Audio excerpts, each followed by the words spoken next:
हेडलाईन्सचे प्रायोजक आहे NBC bearings, लांब पळण्यासाठी।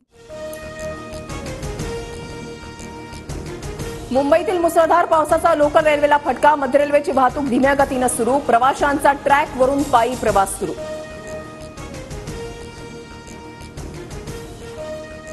मुसळधार पावसाचा हार्बर रेल्वेला फटका। हार्बर रेल्वे 10 ते 15 मिनिटं उशिराने रेल्वे स्थानकांवर प्रवाशांची गर्दी। पनवेल ते वाशी दरम्यानची वाहतूक सुरू। मुंबईत रात्रीपासून पावसाची जोरदार बॅटिंग। आतापर्यंत 300 मिलीमीटर पावसाची नोंद। सकाळ सत्रातील शाळांना सुट्ट्या, घरांमध्ये पाणी शिरलं। मुसळधार पावसाचा रेल्वेला फटका। रेल्वे खोळंबल्यानं डोंबिवली, ठाणे आणि कल्याण रेल्वे स्थानकावर प्रवाशांची मोठी गर्दी।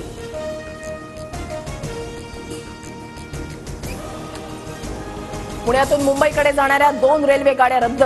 जोरदार पावसामुळे डेक्कन क्वीन, सिंहगड, प्रगती एक्सप्रेस रद्द। गोरेगावमध्ये रात्रीपासूनच मुसळधार पाऊस। गोरेगाव वेस्टर्न एक्सप्रेस हायवेवरील रस्त्यावर पाणी तुंबलं। अनेक वाहनं पाण्याखाली।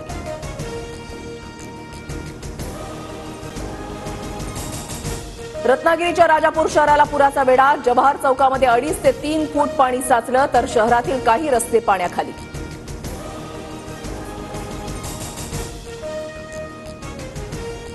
रत्नागिरीमधल्या अर्जुना आणि गोदावरी नदीच्या पुरामुळे व्यापाऱ्यांचं मोठं नुकसान। पूर ओसरल्यानंतर व्यापाऱ्यांकडून दुकानातील चिखल काढण्यासाठी प्रयत्न।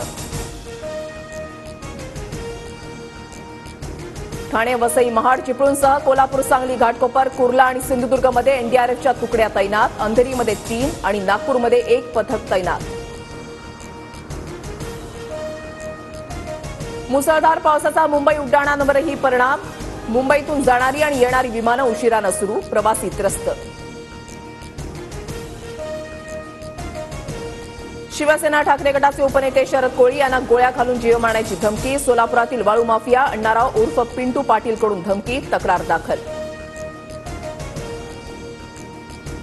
मराठा ओबीसी आरक्षणासंदर्भात आज मुंबईमध्ये सर्वपक्षीय बैठक। मुख्यमंत्री आरक्षणासंदर्भात सर्व पक्षाच्या नेत्यांचं मत जाणून घेणार। शरद पवार, उद्धव ठाकरे, राज ठाकरेंना बैठकीसाठी निमंत्रण। शरद पवारांनी पिपाणी चिन्हाबाबत घेतलेल्या आक्षेपावर आज सुनावणी। पिपाणी आणि तुतारी चिन्हांमध्ये साम्य असल्याचा आक्षेप। विधानसभेला पिपाणी चिन्ह न देण्याची मागणी। पुण्यामध्ये पुन्हा हिट अँड रनची घटना। अपघातामध्ये पोलीस कॉन्स्टेबलचा मृत्यू, तर 1 जण गंभीर जखमी। वरळी हिट अँड रन प्रकरणी शिंदे गटाचे उपनेते राजेश शहा यांच्या सहचालकाला अटक। कार ड्रायव्हर चालवत असल्याचा शहांचा जबाब, तर कार मिहीर शहा चालवत असल्याचा जखमी व्यक्तीचा दावा। अपघातानंतर मिहीर शहा फरार। गोरेगावमध्ये नातेवाईकाच्या घरी आणि नंतर मित्राकडे गेल्याची माहिती। मिहीर शहाचा पोलिसांकडून शोध सुरू।